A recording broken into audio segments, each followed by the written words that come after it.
Salam sejahtera bagi kita semua Bapak Ibu yang terkasih dalam Kristus Yesus dimanapun kita berada. Pada saat ini kita akan mendengarkan kebenaran firman Tuhan. Akan tetapi kita terlebih dahulu berdoa. Terpuji dan termulia nama-Mu ya Allah Bapa kami, Allah yang kami sembah dalam nama Yesus Kristus.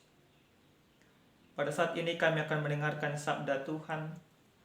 Urapi, mampukan kami, dan terlebih dahulu kuduskan kami, supaya setiap firman yang akan kami dengarkan mengubah kehidupan kami, sehingga hidup kami berkenan di hadapan Tuhan. Berfirmanlah Engkau ya Tuhan, dalam Kristus Yesus kami berdoa. Amin. Bapak Ibu yang terkasih dalam nama Tuhan kita, adapun firman Tuhan yang sampai kepada kita pada saat ini, yang tertulis dalam kitab Yesaya pasal 55 ayat 6 sampai dengan ayat ke-9, demikian firman Tuhan. Carilah Tuhan selama ia berkenan ditemui, berserulah kepadanya selama ia dekat. Baiklah orang fasik meninggalkan jalannya, dan orang jahat meninggalkan rancangannya.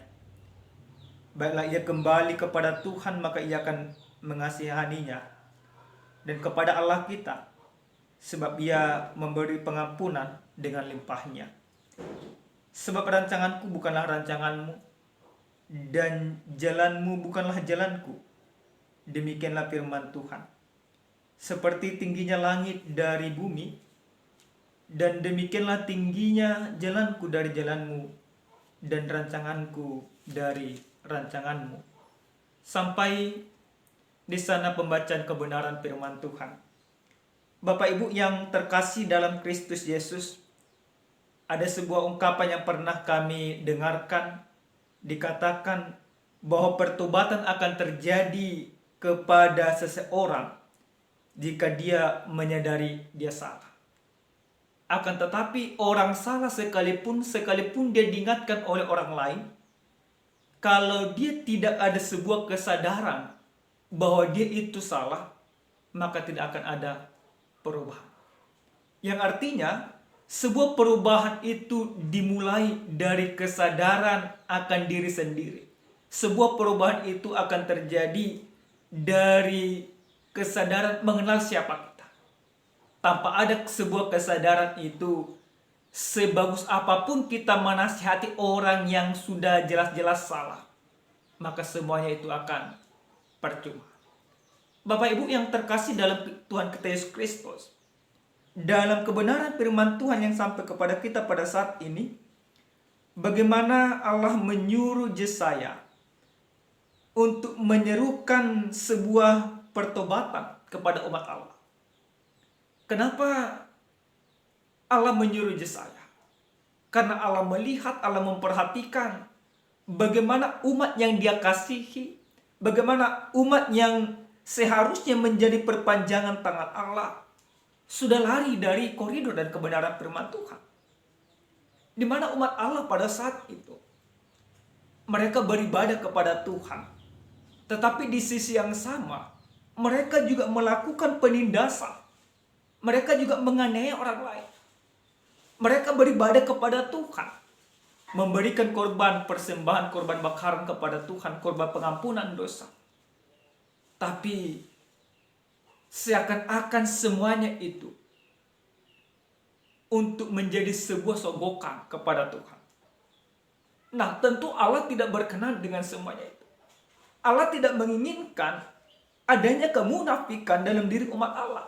Allah tidak menginginkan adanya ketidaksesuaian dalam umat Allah. Yang Allah inginkan bagaimana umatnya itu senantiasa tunduk kepadanya, taat kepadanya. Mereka beribadah dan menunjukkan peribadahannya di dalam kehidupan setiap saat. Inilah yang tidak ditemui lagi dalam diri umat Allah pada saat itu. Nah, Bapak Ibu yang dikasih oleh Tuhan kita Yesus Kristus,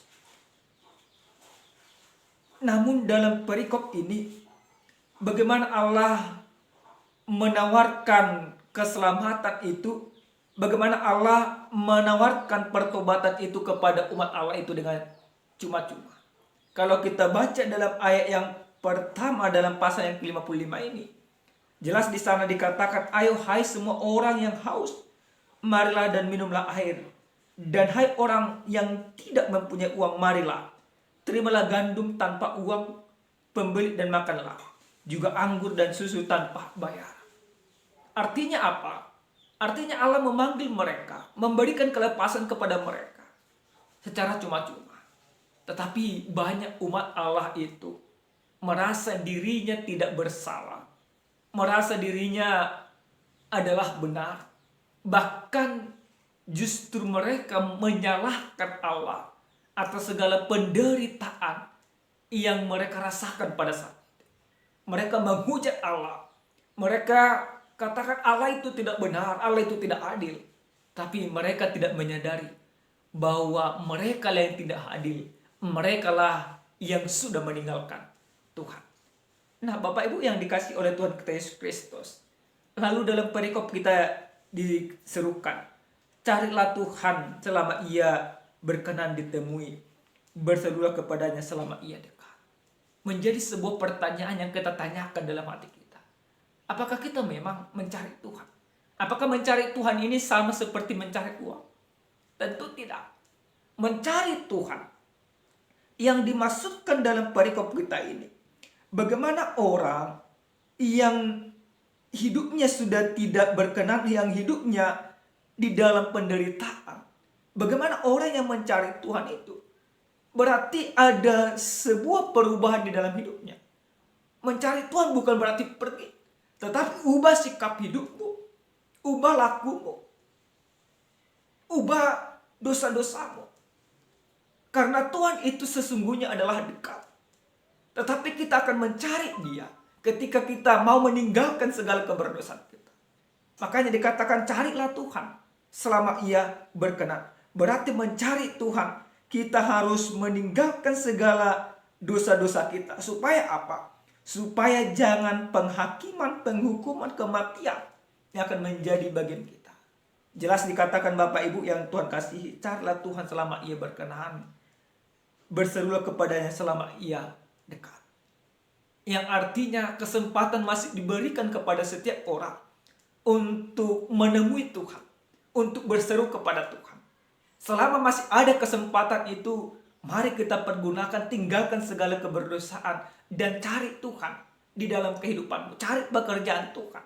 Cari apa yang Tuhan inginkan daripada kehidupanmu. Yang paling utama dan terutama adalah bertobat engkau dari segala laku dan tingkah lakumu yang tidak benar. Dalam ayat yang selanjutnya, dalam ayat yang ke-7, jelas di sana dikatakan, orang yang mencari Tuhan itu berarti meninggalkan kefasikan. Orang yang mencari Tuhan itu berarti meninggalkan rancangan yang jahat. Orang yang mencari Tuhan itu berarti dia mengasihi Tuhan dan kembali ke jalan Tuhan. Maka apa? Maka ketika dia meninggalkan segala kejahatan, kefasikan, kemunafikan, ketidakbenaran dalam kehidupannya, jelas dikatakan dalam ayat yang ke-7 itu, maka Allah akan mengampuni, dan pengampunan yang Allah berikan adalah melimpah. Nah, Bapak Ibu yang Tuhan kasih dalam Kristus Yesus, ketika terjadi pengampunan, barulah terjadi juga rancangan Tuhan. Barulah dikatakan dalam ayat ke-8 sampai ke-9, sebab rancanganku bukanlah rancanganmu, dan jalanku bukanlah jalanmu. Seperti tingginya langit dari bumi, dan demikianlah tingginya jalanku dari jalanmu, dan rancanganku dari rancanganmu. Ketika kita sudah mencari Tuhan, sudah diampuni oleh Tuhan, maka pada saat itu kita mau diajak untuk berjalan bersama. Kita mau diajak untuk ikut rancangan Tuhan yang akan Tuhan nyatakan di dalam kehidupan kita. Bapak Ibu, dari tema kita jelas dikatakan pada saat ini, yaitu bertobat supaya tidak binasa. Jadi apa yang boleh kita lihat, apa yang boleh kita amini dan kita imani dari firman Tuhan ini? Yang pertama, lewat firman ini kita mau diingatkan, orang benar harus mencari Tuhan. Nah, kita ini sudah dibenarkan oleh Tuhan, sudah diampuni di dalam Yesus Kristus, sudah ditebus segala keberdosaan kita. Maka kita harus mencari Tuhan. Lalu kita katakan di mana kita mencari Tuhan? Bapak Ibu, mencari Tuhan itu bisa kita lakukan ketika kita melakukan pekerjaan. Melakukan pekerjaan kita yang benar. Melakukan pekerjaan kita yang sesuai dengan kehendak Tuhan. Itu mencari Tuhan. Di dalam engkau melakukan segala pekerjaanmu. Di dalam engkau menjalani segala kehidupanmu. Maka pertunjukkan segala sesuatu yang benar, yang baik itu dari dalam dirimu. Engkau boleh mencari uang, silahkan. Tetapi dari jalan dan cara yang benar. Maka lewat firman ini kita mau diajak supaya kita mencari Tuhan, supaya kita bertobat, supaya kita tidak binasa. Maka kita mencari Tuhan di dalam kehidupan kita dengan melakukan pekerjaan-pekerjaan yang diinginkan oleh Tuhan. Jika selama ini engkau, Bapak Ibu yang Tuhan kasihi, masih sering berbohong. Jika selama ini engkau masih sering ibaratnya memfitnah orang lain. Jika selama ini engkau masih sering seakan-akan menyogok Tuhan. Engkau beribadah kepada Tuhan tetapi engkau tidak hidup di dalam ibadahmu. Maka bertobat. Karena banyak orang sekarang ini, satu sisi dia beribadah kepada Tuhan. Satu sisi dia berdoa, luar biasa dia berdoa. Tapi di sisi yang lain, dia luar biasa juga membenci saudaranya. Maka lewat firman ini kami mau mengajak kita. Supaya kita bertobat, meninggalkan semuanya itu. Kita mencari Tuhan, menghadirkan pekerjaan-pekerjaan Tuhan dalam kehidupan kita. Yang kedua, Bapak Ibu yang Tuhan kasihi, bagaimana orang yang bertobat supaya dia tidak binasa? Berarti orang benar harus berseru kepada Tuhan. Nah, banyak dari kita Bapak Ibu yang Tuhan kasihi pada saat zaman ini dilanda banyak persoalan, dilanda banyak tantangan, dilanda banyak kemelut di dalam kehidupan kita.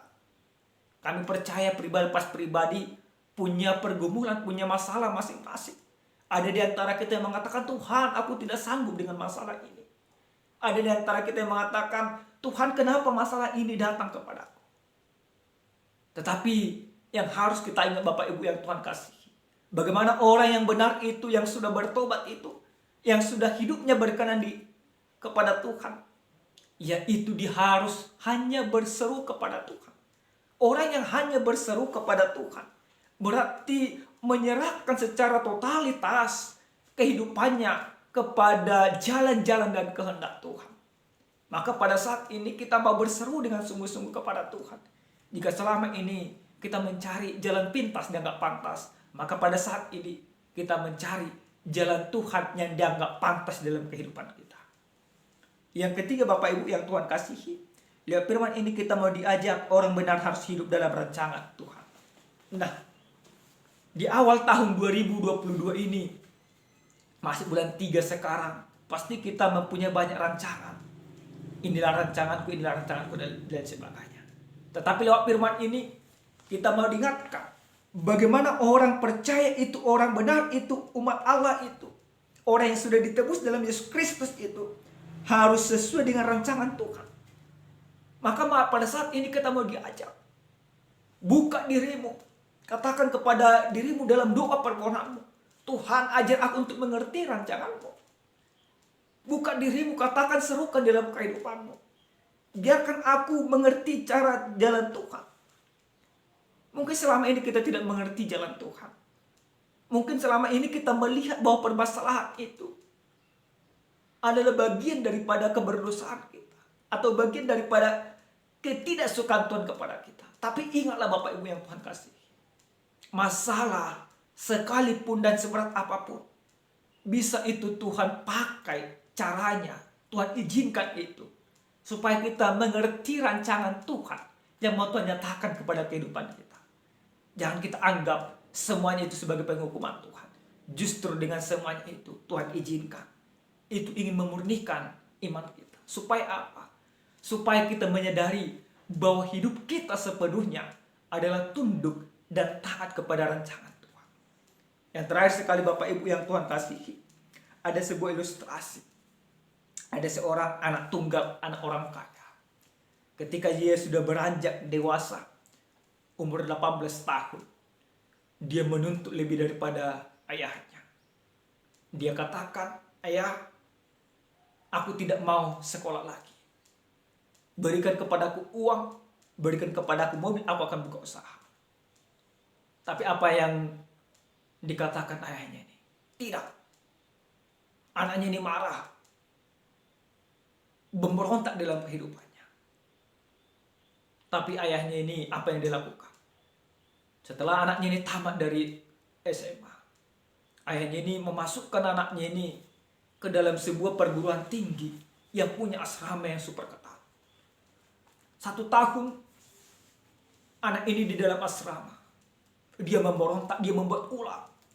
Tujuannya hanya satu, supaya dia dikeluarkan daripada asrama itu. Supaya kehendaknya bisa terjadi. Karena dia melihat banyak kawan-kawannya, orang-orang hebat, sudah punya mobil dan lain sebagainya. Mau tidak mau, anak ini terus marah. Tahun kedua demikian juga. Tahun ketiga demikian. Tahun keempat, dia mulai ikut arus aturan asrama tersebut. Sampai akhirnya dia tamat sekolah. Ketika dia sudah tamat sekolah, dia tidak lagi mengharapkan ayahnya. Dia tidak lagi mengharapkan mobil. Dia tidak lagi mengharapkan uang. Dia bekerja dengan baik. Dia lakukan semuanya. Dia katakan dalam diri, aku akan membuktikan tanpa ayahku sekalipun aku bisa berhasil. Nah, seiring berjalannya waktu, setelah 20 tahun kemudian, ayahnya jatuh sakit. Dan sebelum meninggal, dia bertemu kembali dengan ayahnya. Ayahnya katakan, "Anakku, engkau sudah menjadi anak yang kukasihi. Engkau sudah menjadi anak yang kusayangi." Dan anaknya dikatakan, "Terima kasih, Pak." Ayahnya dikatakan, "Saya sudah membuat deposito di sekian puluh miliar ada di bank. Dan saya sudah membeli rumah dan ini sebagainya." Apa yang dikatakan anaknya? "Saya tidak butuh itu lagi." Tapi katakan ayahnya, "Itu semua hak." Dan anaknya ini menangis. Dia sudah punya pekerjaan yang baik. Dan dia mendapatkan warisan yang luar biasa lagi. Nah, apa yang boleh kita lihat dari cerita singkat tersebut, ilustrasi tersebut? Nah, Tuhan terkadang membuat kita ke sesuatu yang tidak kita inginkan. Mungkin kita memberontak dengan semua situasi yang kita hadapi. Mungkin kita tidak terima dengan semuanya itu seperti orang anak itu. Tetapi ketika kita ikut proses yang Tuhan inginkan, suatu saat kita akan melihat indahnya berproses itu bersama dengan Tuhan. Yang terpenting adalah ikuti semua proses dalam kehidupanmu sesuai dengan rancangan dan rencana Tuhan. Maka dengan demikian kita akan menikmati segala kebaikan Tuhan. Kemuliaan Tuhan akan beserta dengan kita. Sukacita akan beserta dengan kita. Tetapi terpenting ikuti proses. Kalau engkau tidak mengikuti sebuah proses yang Tuhan tentukan, maka kebinasaan akan nyata dalam kehidupan. Tetapi kalau kita mengikuti proses pertobatan seperti yang Tuhan inginkan, melakukan segala pekerjaan Tuhan, sukacita, damai sejahtera akan menjadi bagian kita. Amin, kita berdoa. Terima kasih ya Tuhan kami, Tuhan yang baik, Tuhan yang kami kenal dalam nama Yesus Kristus. Termulia nama-Mu ya Bapa, lewat firman-Mu yang kami dengarkan. Ajar kami supaya kami tunduk kepada rancangan-Mu. Ajar kami supaya kami taat kepada rencana Tuhan. Dengan ketundukan dan ketaatan kami mengerti segala kehendak dalam kehidupan kami. Terima kasih Bapa. Dalam nama Yesus, nyatakan rancangan-Mu dalam hidup kami. Amin. Shalom, salam sehat, Tuhan memberkati.